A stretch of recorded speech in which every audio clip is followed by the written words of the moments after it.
Welcome to student academy Haryana. आज BPS clerk mains का exam और हो चुका है, उसका एग्जाम एनालिसिस करेंगे और लास्ट ईयर क्या कट ऑफ रही थी और गुड अटेम्प्ट कितने हो सकते हैं तो हम इस वीडियो में देखेंगे। तो सबसे पहले आ जाता है 4 सेक्शन थे, इंग्लिश, रीजनिंग, मैथ और क्वांट। सबसे पहले आ जाता है जीए सेक्शन। जीए सेक्शन आ जाता है सबसे पहले। जीए सेक्शन के अंदर हम देखते हैं सबसे पहले क्या पूछा गया था। जीए सेक्शन के अंदर एक क्वेश्चन पूछा गया था, लार्जेस्ट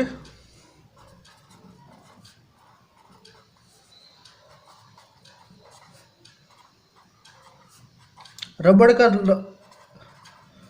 का लार्जेस्ट प्रोड्यूसर पूछा गया था, कौन है तो केरल। और ये क्वेश्चन अभी करंट अफेयर के अंदर था। असम के अंदर रबड़ प्लांट लगाया गया केरल की सहायता से। तो नेक्स्ट क्वेश्चन था हमारा,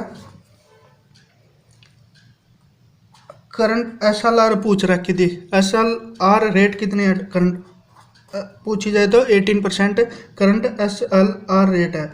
और रेपो रेट पूछ ली जाए तो ये 4%। और कैश रिजर्व रेशो पूछ लिया जाए तो 4%। और अगर रिवर्स रेपो रेट पूछ लिया जाए तो ये है 3.35%। और बैंक रेट पूछ ली जाए तो ये है 4.25। नेक्स्ट आ जाता हमारा, नेक्स्ट पूछा गया था थर्ड लार्जेस्ट कॉन्टिनेंट। तीसरा लार्जेस्ट कॉन्टिनेंट पूछा गया था, ये है कौन सा, north America. North America third largest continent है। नेक्स्ट आ जाता है पेटीएम के अंदर आईपीओ पूछा गया था। अभी पेटीएम ने आईपीओ, अभी बजट पेश हुआ था, उसके अंदर आईपीओ शब्द आपने देखा होगा, इनिशियल पब्लिक ऑफरिंग। तो पेटीएम के आईपीओ के पूछा गया था। और नेक्स्ट बात करें तो लार्जेस्ट प्रोड्यूसर और था एक सेकंड क्वार्टर के अंदर हाईएस्ट प्रॉफिट पूछा गया था। सेकंड क्वार्टर के अंदर हाईएस्ट प्रॉफिट पूछा गया था, किस फर्म का था। नेक्स्ट पूछा गया था स्मार्ट डिजिटल पेमेंट। एक क्वेश्चन स्मार्ट डिजिटल पेमेंट के रिलेटेड था। और नेक्स्ट आ जाता है गरीब कल्याण योजना। एक क्वेश्चन गरीब कल्याण योजना से था, इसको कब तक बढ़ाया गया है। एक था हमारा जनजातीय दिवस पूछा हुआ था। जनजातीय दिवस पूछा हुआ था, कब मनाया जाता है, जनजातीय दिवस 15 नवंबर को। इसके बाद पूछा हुआ था चुंबा वैली, चुंबी वैली पूछा हुआ था, ये कहाँ पे है, ये तिब्बत के अंदर है, तिब्बत चीन। और इसके बाद पूछा हुआ था हमारा यूएसएसडी की फुल फॉर्म पूछी हुई थी। यूएसएसडी की फुल फॉर्म पूछी हुई थी, इसकी फुल फॉर्म क्या होती है, unstructured supplementary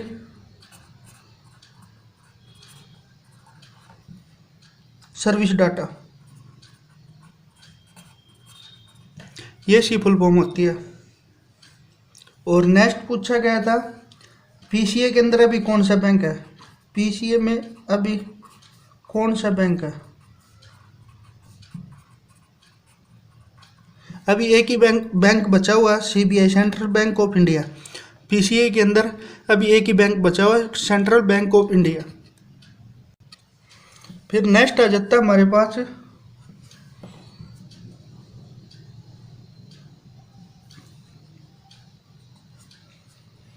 blue flag certificate दिए गए थे। अभी ब्लू फ्लैग सर्टिफिकेट अभी पहले 8 बच्चों को दिए गए थे, अभी 2 बच्चों को और ऐड किया गया था, टोटल 10 बच्चों को ब्लू फ्लैग सर्टिफिकेट दिए जा चुके हैं।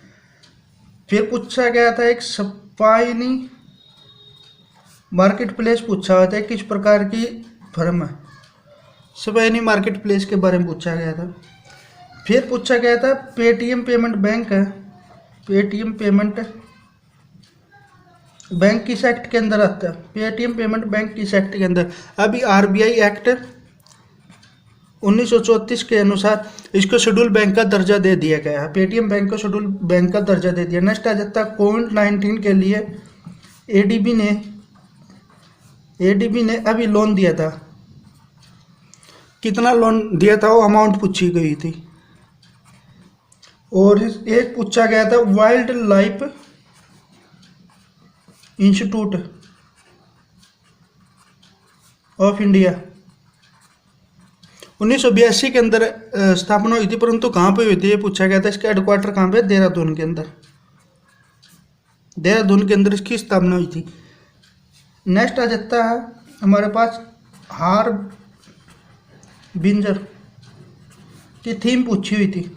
हारबिंजर की थीम पूछी हुई थी। आरबीआई ने अभी लॉन्च किया था ये। आरबीआई ने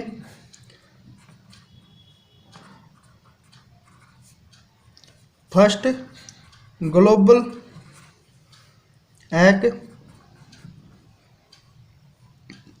एक्शन लॉन्च किया था अभी आरबीआई ने। पहला आरबीआई के द्वारा पहला ग्लोबल एक्शन लॉन्च किया गया। इसकी थीम पूछी गई थी। थीम क्या थी इसकी? इसकी थीम थी smart digital payment. Smarter digital payment. और अगर एक और थीम थी इसकी इनोवेशन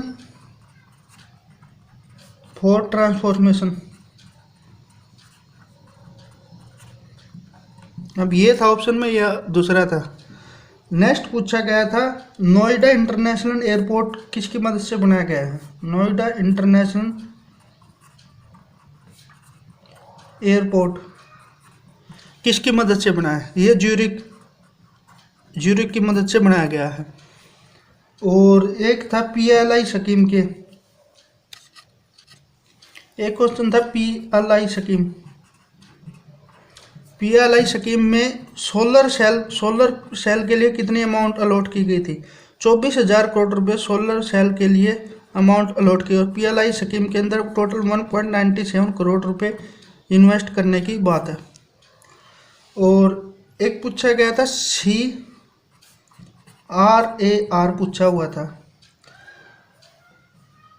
एक पूछा गया था खुदा बख्श library.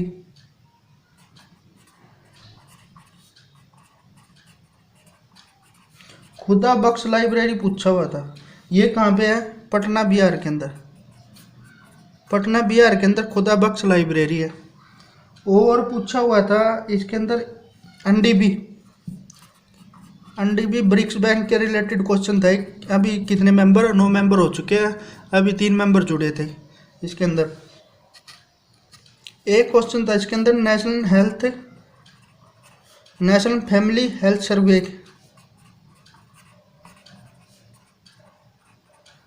National family health survey से एक क्वेश्चन था। एक था हमारा एक बुक्स पूछी हुई थी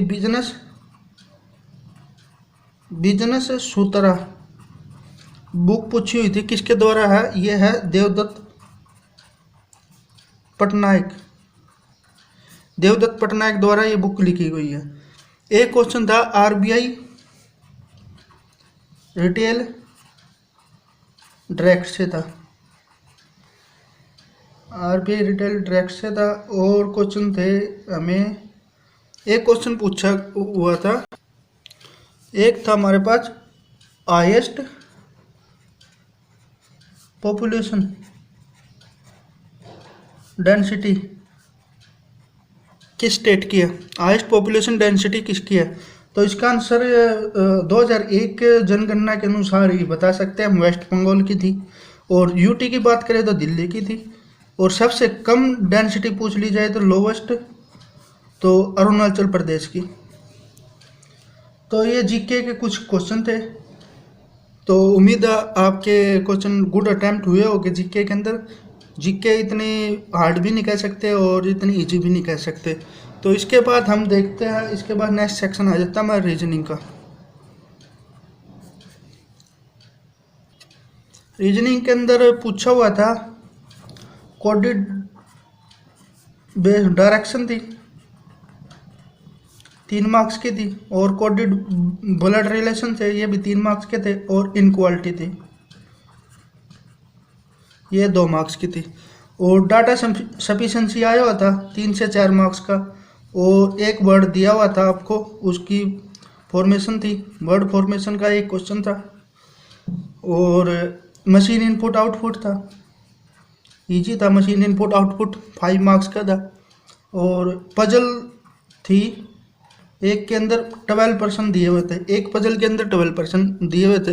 एक थी linear base puzzle, linear base puzzle थी, इसके अंदर 6% दिए हुए थे, और नॉर्थ की ओर फेस थे, और इसके अंदर एक वेरिएबल भी दिया हुआ था। और एक थी 12 या 13% बैठे हुए थे रो के अंदर, 2 रो के अंदर, नॉर्थ और साउथ की तरफ। और एक पजल थी हमारे पास ईयर बेस, ईयर और मंथ बेस पजल थी, इसके अंदर 12% दिए हुए थे, ईयर दिया हुआ था और उनके मंथ दिए हुए थे। और एक सिलेक्शन बेस पजल थी, सिलेक्शन बेस पजल थी, इसके अंदर 9% दिए हुए थे। यह रीजनिंग का सेक्शन था। अब इंग्लिश की सेक्शन की बात करें तो इंग्लिश के अंदर क्या था, आरसी दिया हुआ था 10 से 12 मार्क्स का, और क्लोज टेस्ट आए हुए थे,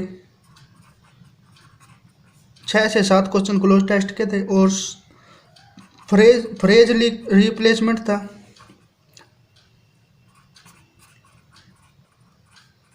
इसके क्वेश्चन आए थे 5, और मैच दी कॉलम था जो इजी होता है, इसके 3 मार्क्स के, और डबल फिलर आए हुए थे,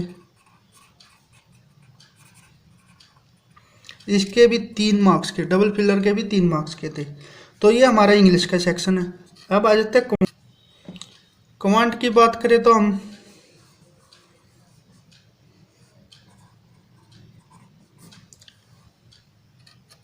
कमांड में DI 3 आई हुई थी, और तीनों में से कोई लाइनर नहीं थी, कोई ग्राफ बेस नहीं थी, तीनों DI कैसलेट थी,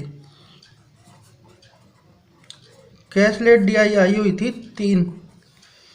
और अर्थमेटिक थे, अर्थमेटिक की बात करें तो 15 से 17 मार्क्स के थे, और अप्रोक्सीमेशन आए हुए थे, ये थे 5 मार्क्स के। और क्वाड्रिक इक्वेशन आई हुई थी 4 मार्क्स की, और नंबर सीरीज थी 2 मार्क्स की, जैसा कि हमने बताया था। और क्वांटिटी 1 2 थी, इसके थे 4 क्वेश्चन। ये क्वांट के कुछ क्वेश्चन थे। अब गुड अटेम्प्ट की बात करें तो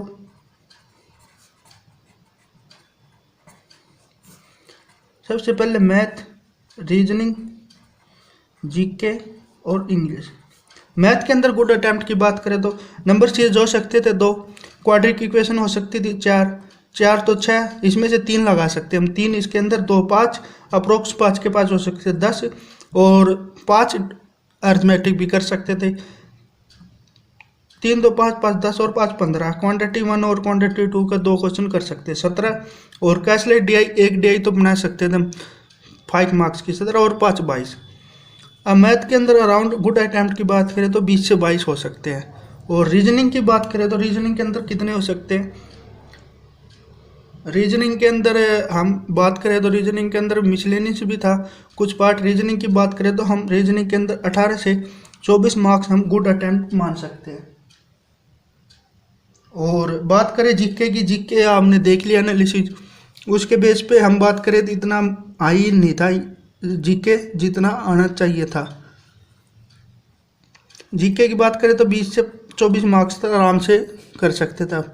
और इंग्लिश सेक्शन के अंदर, इंग्लिश के अंदर 18 से 20 मार्क्स आप कर सकते थे विद, क्योंकि इंग्लिश के अंदर एक्यूरेसी मैटर करती है, और इंग्लिश के अंदर 100% एक्यूरेसी नहीं होती, बाकी सेक्शन के अंदर हम एक्यूरेसी मेंटेन कर सकते हैं। तो ये तो गुड अटैम्प्ट की बात हो जाती है। अब कट ऑफ क्या रह सकती है,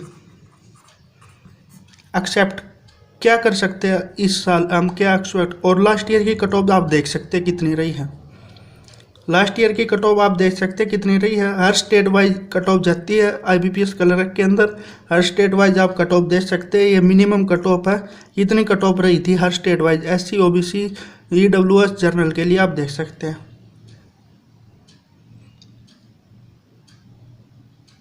और इस ईयर की बात करें तो कट ऑफ क्या रह सकती है, जो आइडिया है 72 से 80 के बीच में रह सकती है। स्टेट वाइज कैरी करेगा किसकी कट ऑफ कितनी जाएगी, तो मैक्सिमम 80 टू 85 तक जा सकती है। और मिनिमम की बात करें तो 60 से 65 मार्क्स तक जा सकती है मिनिमम, और ये मैक्सिमम। तो उम्मीद आपको वीडियो अच्छी लगी होगी। वीडियो अच्छी लगे तो लाइक करना और चैनल को सब्सक्राइब करना और शेयर करना। Thank you. और अपने स्कोर कार्ड कमेंट सेक्शन में ज़रूर शेयर करें। Thank you.